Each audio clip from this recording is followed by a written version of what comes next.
paie-moi tout ce que tu me dois. Albert, paie-moi tout ce que tu me dois. Jusqu'au dernier.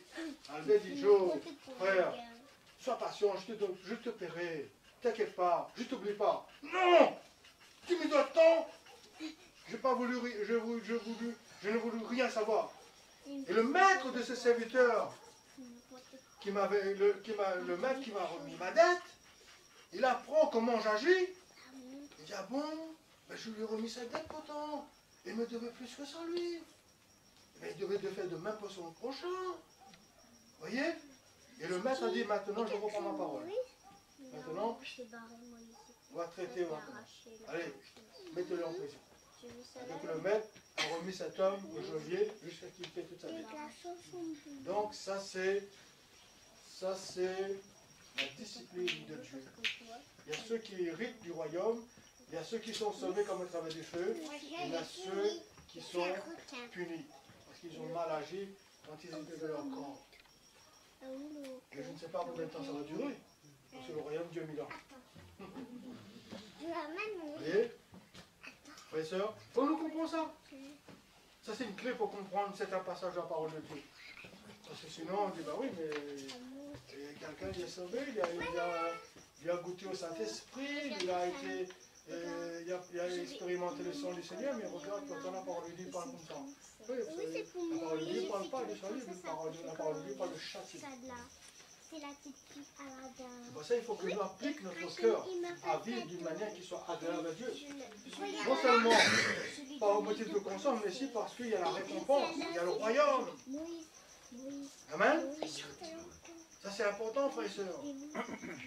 N'est-ce pas? Et ça aussi, tu vas me donner le papier 4? Voilà, je ne veux pas trop m'attarder. Le scénario, c'est ce que je voulais. D'accord? Donc on va continuer la prochaine fois. Concernant certaines choses. N'est-ce pas? Donc, mais comme je vous ai dit souvent, on a déjà parlé concernant le royaume, n'est-ce pas? On a parlé certaines choses. Mais là, on va revenir un petit peu dessus. Parce qu'après, on va parler. On va continuer pour la vie éternelle, concernant la Jérusalem céleste, dans les temps éternels. N'est-ce pas? Parce que le royaume des cieux, il y a une limite de temps. N'est-ce pas? Le royaume des cieux, c'est 1000 ans. Il a déjà commencé avec l'Église. Mais dans sa manifestation, dans son apogée, dans sa gloire, c'est 1000 ans. Parce que je termine avec ce passage. Dans 1 Corinthiens. C'est un beau dessin.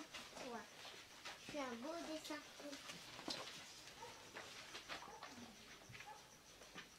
1 Corinthiens 15, 24.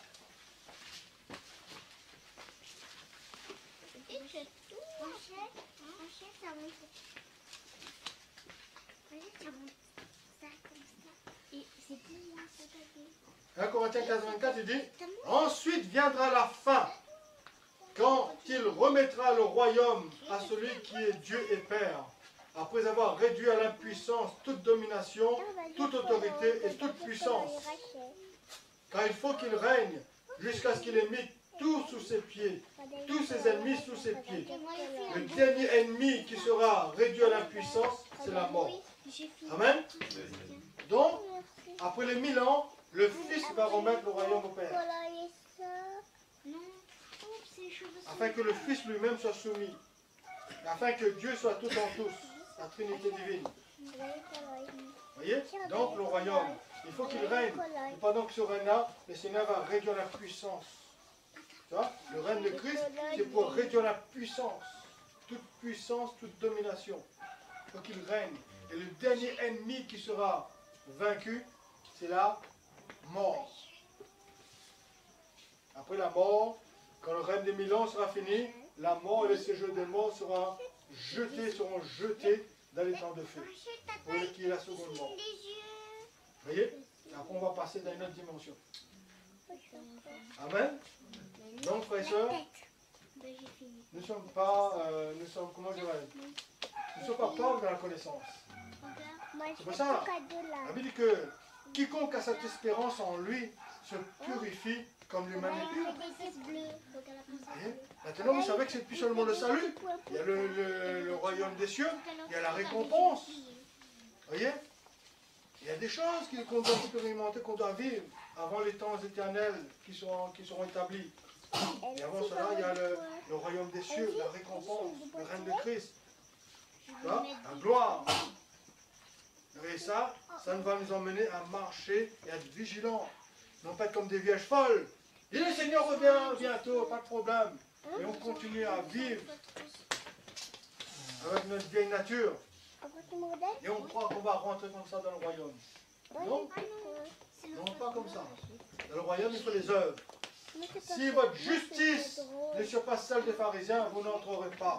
Le pharisien disait, je jeûne 2 fois par semaine. Je donne ma dîme de tout. Je prie. Seigneur, je ne suis pas comme ce public-là, moi. Vous voyez, il avait une justice, lui, le pharisien. Et si nous, par rapport à cette justice-là, nous ne pas dessus, Jésus dit, vous n'entrerez pas. Dans le royaume des cieux. Vous voyez? Donc, il faut vivre au-delà. Vous voyez? Donc, il faut que nous appliquions notre cœur à vivre pour expérimenter, pour entrer dans le royaume des cieux.